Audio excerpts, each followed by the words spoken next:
जिजा अगं जिजा रक्ताची माणसं जरी असली तरी ती जर अधर्माच्या बाजूने उभे असतील तर त्यांचं खंडन करावं लागेल. जिजा आमच्या आऊसाहेब जिजाऊ या सगळ्या काही गोष्टी शिकत होत्या. हे सगळं काही शिकायच्या. एक दिवस तर आमच्या आऊसाहेबांच्या दरबारामध्ये राजे लखोजी जाधवांच्या दरबारामध्ये असा प्रकार घडला. एक चोर आला. चोर बरं का धनंजया, एक चोर आला चोरी करायला. डोक्याला मुंडासं गुंडाळलेलं होतं. मुंडासं म्हणजे फेटा, फेटा म्हणजे पटका. या मुंडासमध्ये राजे लखोजी जाधवरावांच्या वाड्यातलं जेवढं फेट्यामध्ये धान्य बसल, धान्य कडधान्य खायला ज्वारी बाजरी, तेवढं चुंगडं राजे लखोजी जाधवांच्या घरातलं त्यांनी घेतलं चोरांनी आणि ते बांधलं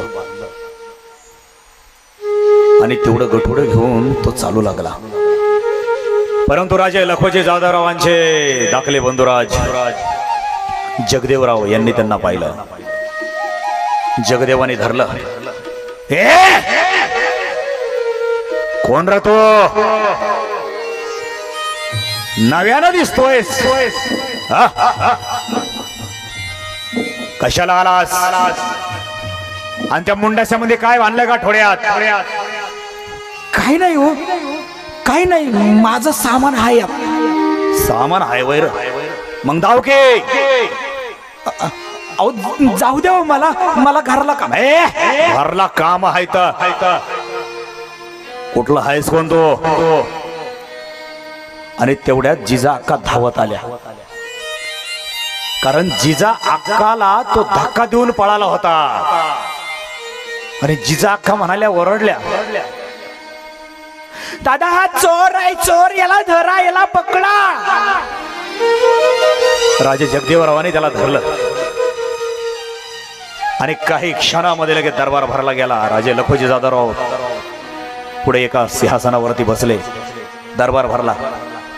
लटलट लटलट कापत असलेला तो चोर कंबरेपासून खाली वाकला, खाली मान घातली, नजर जमिनीला भिडलेली आणि गठोडा असं समोर ठेवलेलं.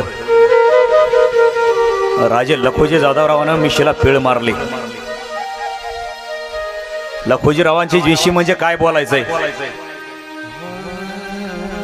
अरे लिंबाच्या झाडाचं लिंबू तोडावा आणि राजा लखोजी जाधवरावाने आपल्या मिशीवर ठेवा आणि हात सोडून द्यावा.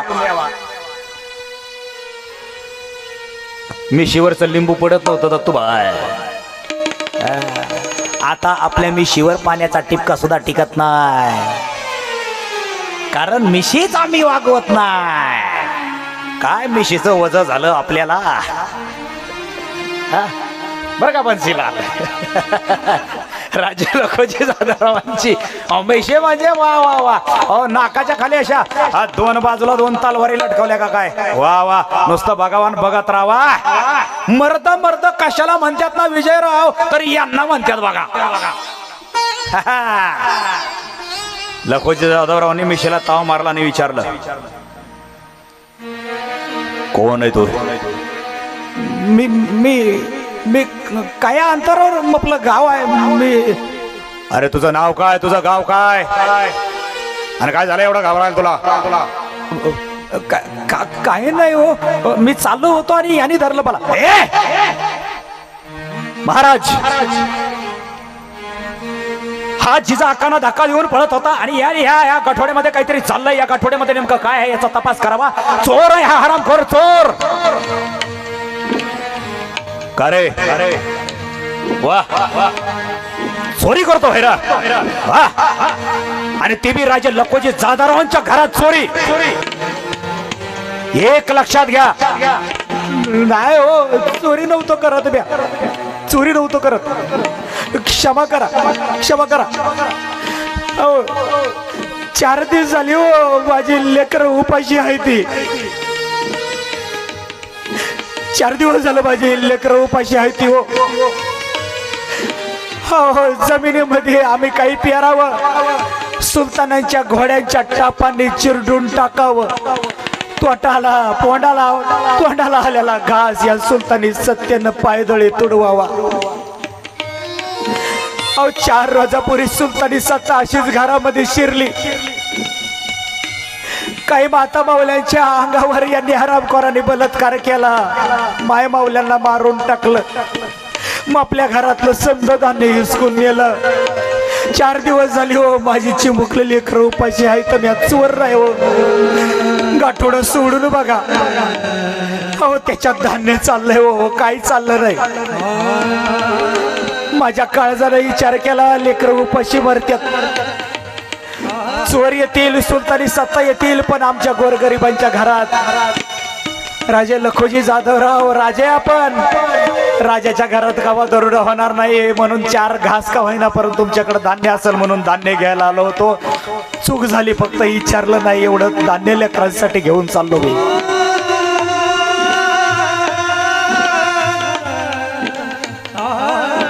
अरे धान्य न्यायचं होतं तर विचारून न्यायचंच ना, तुला शिक्षा मिळेलच. विजयराव 5-6 वर्षाची चिमुकली आमची जिजा पटकन पुढे आली, कारण हा प्रकार दरबारातला सगळ्या बघत होत्या. आणि जिजा का पुढे आल्या आणि जिजाबाई बोलतात, 6 वर्षाचं चिमुकलं लेकरू म्हणताय आबासाहेबांना, आबासाहेब थांबा, यांना शिक्षा करू नका आबासाहेब, यांना शिक्षा करू नका. आबा अहो स्वतःच्या लेकराला घेऊन चाललाय ना, मग मी पाया पडते तुमच्या, पण याला मारू नका ना, याला शिक्षा करू नका ना. आबा एक काम कराल, या चोरासाठी बापाच्या डोक्यावर चिमुकल्या जिजानं मस्तक टेकवलं, बापानं चिमुकल्या जिजाच्या खांद्याला धरलं, उभा केलं.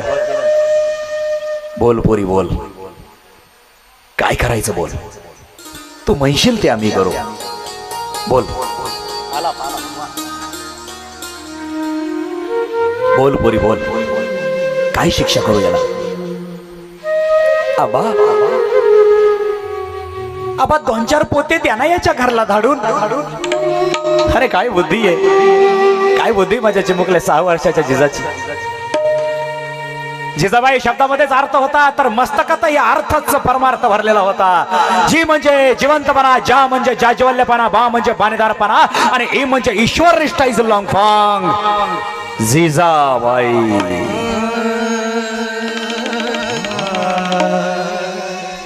राजे लखुजी जाधवरावांनी जिजाचा न्याय ऐकला आणि त्याला पोटभर धान्याची पोती दिली गेली. त्याला विचारलं राजे लखुजी जाधवरावाने, कार कंच गाव तुझं, काय काम काय करतोस. राजे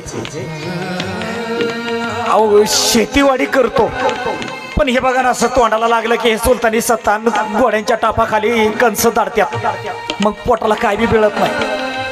आणि जमीन आहे की ते बी सावकारांनी गिळंकृत करायचा प्रयास चाललाय. ठीक आहे, तुझ्या जमिनीवरती कोण गिळंकृत करण्यासाठी येतो त्याच्याकडे मी पाहतोच, परंतु बरं एक काम कर जगदेवराव, याला आपल्या जमिनीमध्ये कष्टासाठी घ्या, याला कसण्यासाठी याला काही विशेष कामगिरी सांगा. जा तुझ्या बायका पोरांना घेऊन ये आणि ते माझ्यापाशी राहा. हा होता माझ्या राजा लखोजी जाधवरावांचा शेतकऱ्यासाठी दिलेला न्याय. हा होता माझ्या मासाहेब जिजाऊनं 6 वर्षाच्या असताना एका चोराच्या अंतःकरणामधले काय असतील त्या भावना ओळखून देणाऱ्या जिजाऊंचा हा न्याय. आमच्या जिजा हुशारच हो, पहिल्यापासून हुशारच. या काळामध्ये मालोजी राजे आणि विठोजी राजे हे दोन्हीही बंधू राजे लखोजी जाधवरावांच्या देवडीवर नोकरीसाठी असायचे. मालोजी राजे आणि विठोजी राजे कोण? राजे शहाजी राजांचे पिताश्री आणि चुलता दोघही. निजामशहाच्या दरबारामध्ये असाच हिंदू धर्माचा एक रंगपंचमीचा सण ठरला रंगवायचा. वा, सगळ्यांनी रंग कालवला आणि बादशाहच्या दरबारामध्ये हिंदूचा सण साजरा करण्यात आला. रंगपंचमीचा दरबार भरला होता. सगळी जीवाभावाची माणसं सगळी एकत्र झाली होती हो. अगदी शत्रूच्या अंगावरती सुद्धा रंग टाकण्याचा हक्क इथे होता. वा, शत्रूनेही यावा आणि रंग हातामध्ये घ्यावा आणि ज्याच्यावरती काल वार केला, काल रक्तानं रंगवला पण आज रंगानं रंगवला. मालोजी राजे होते, विठोजी राजे होते, राजे लखोजीराव जाधव होते. चिमुकली 5 वर्षाचे राजे शहाजी राजे. चिमुकली या वक्ताला लहानच होत्या जिजाऊ साहेब, 3 वर्षाच्या. यांना माहिती लहान लेकराला काही कळत नाही. पाहुण्याच्या जवळ जावा का, पाहुणा कळत. लहानपण लय भारी वर्ग. अरे वा वा वा, लहानपण म्हणजे आनंद आहे.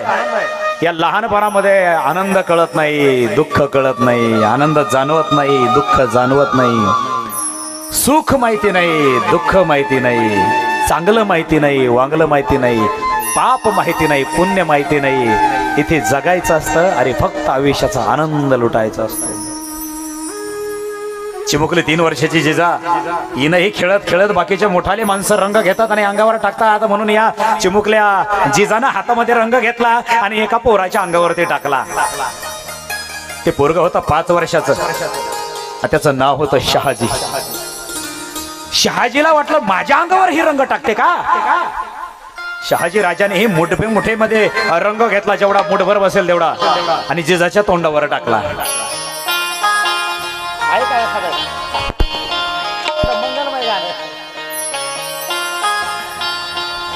रंग भरा.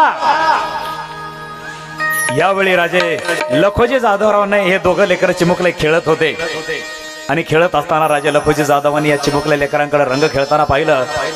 मिशीला पीळ मारली आणि कंठातून एक उद्गार सहज निघून गेला. वा काय राजपिंडाच वडा दिसतो म्हणायचं. हे स्वतःच्याच मनाशी बोलून गेले. पण मालोजी राजाने हा शब्द ऐकला आणि मालोजी राजा मोठ्याने म्हणलंय, अरे ऐकलं का रंग खेळणारे हो. मी म्हणतो ऐकलं का तुम्ही. राजे लखोजी जाधवराव म्हणतात, काय राजविंडाच वडा दिसतोय. राजे लखोजी जाधवरावनं आमच्या शहाजीला त्यांची पोरगी देऊ केली बर का.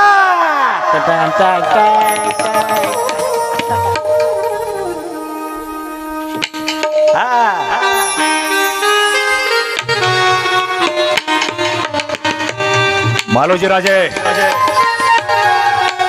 तो आमच्या तोंडून सहज निघून गेलेला शब्द आहे तो. अरे वा, असा कसा शब्द सरळ निघून जाईल. एवढी जागिरी तुमची, एवढं शान सुरत माणूस आणि शब्द सहज निघून गेला बाय. ऐकलं का, जिजाबाई आमची सून झाली बर का. राजे लखोजी जाधवराव मालोजीरावला बोलतात, मालोजीराव तोंड सांभाळा. आता काय तोंड सांभाळायचंय. अहो आता आपण व्याही झालो. व्याहीच ना, मला नातं कळत नाही. बरोबर ना. हा, अजून माझं लग्न झालं नाही ना, म्हणून. हो व्याही झालो आणि असं काय म्हणतायचा. लखोजी जाधवराव मालोजी राजांना मला नाही. मालोजी राजे, मुलगी तुम्हाला देऊ, पण आधी त्या उंचीचे व्हा, तेवढे कर्तबगार व्हा. आम्ही ज्या लेवलचे आहोत त्या लेवलचे एकदा होऊन दाखवा, मग मोरला मोरा बघू. असं ठीक आहे. पण याद राखा लखोजी जाधवराव, तुमची जिजा मी घेणार. आम्हास ना आवडलं लेकरू. तुम्ही मानता तसं आहेच की. जोडा कसा राजबिंडा दिसतो. अहो लक्ष्मी नारायणाची जोडीच म्हणायचं की. दिवसामागून दिवस गेले. राजे शहाजी राजांचं वय 5 वर्षाचं, जिजाकाचं वय 3 वर्षाचं. विजयराव त्या काळामध्ये लहान लेकर असतानाच लग्न होऊन जायचं. लग्न कशासाठी करायचं असतं याचा अर्थ कळायच्या अगोदर यांचं लग्न होऊन जायचं. आताच्या मुलाचे लग्न होतात चांगले 5-50 लफडे केल्यानंतर.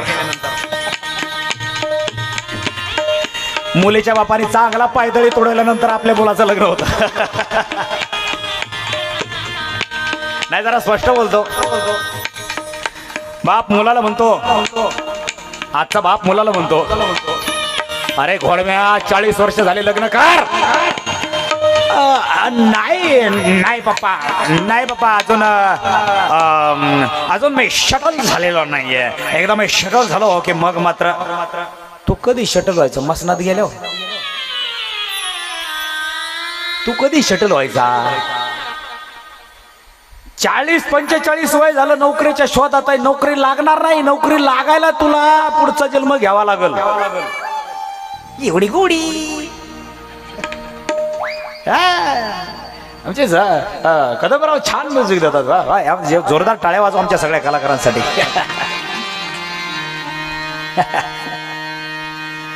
लग्न पहिली लवकर व्हायची. मालोजी राजाने बादशाच्या कानावर घातलं आणि बादशाने जरा थोडीशी मध्यस्थी केली.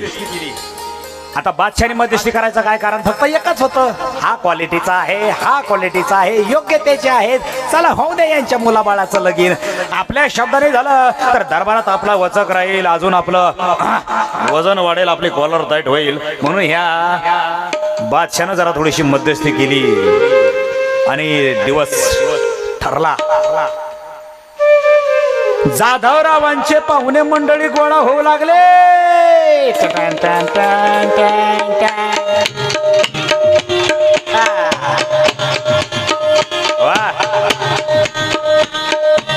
आता पत्रिका छापतात. पत्रिका बंद झाल्या, आता व्हॉट्सअपवर मेसेज केला जातो. बऱ्याच दिवसापासून दोघांचे कोठारे चालू होते. नाविलाजांनी पळून जायच्या अगोदर लग्न ठरलेले आहे. अरे शुभ मंगलाला यायचं बर का. हे आजचं असं झालेलं आहे. राजा लखोजी जाधवांच्या राजांच्या काळामध्ये तांदूळ वाटले जायचे.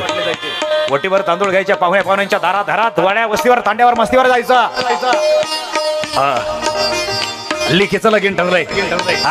डीजे वाला तुम्ही यायचं बरं का. नाही म्हणजे कसं आहे, पुन्हा म्हणताना आम्ही जवळचं पण एवढं का आम्हाला आमंत्रण दिलं नाही. आकोड गावकरी तुम्ही सामने हजर राहायचं बरं का. जी जाकाचा एकुलती एक पोरगी माझी. एकुलता एक लिखीचं लगीन कसं थाटा झाला पाहिजे का नाही. आधी गावागावात पाहुण्यावर वेळा चर्चा चालू झाली. बाई काय सोयरीक जोडली लखोजी जाधवांची. पप्या शहाजी पुणेले, ते पुणेले लग्न जमले. हा राजा बडा, राजबिंडा मोठा, पैसा बकळ, जमीन जुमला बकळ, हो ताकद बकळ. आणि मुलीचं लगीनही तशा थाटामाटातच होणार ना.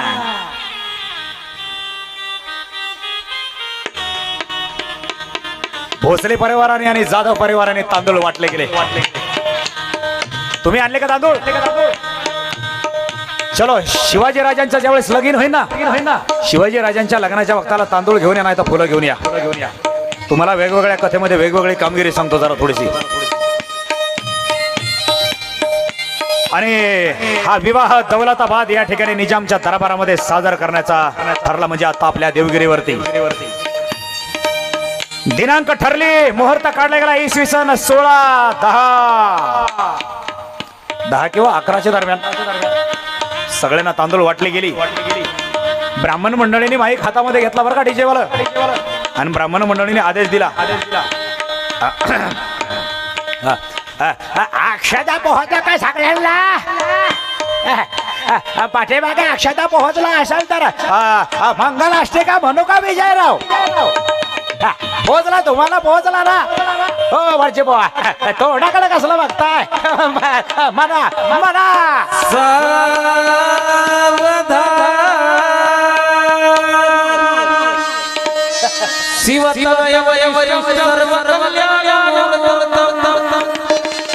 परशुराम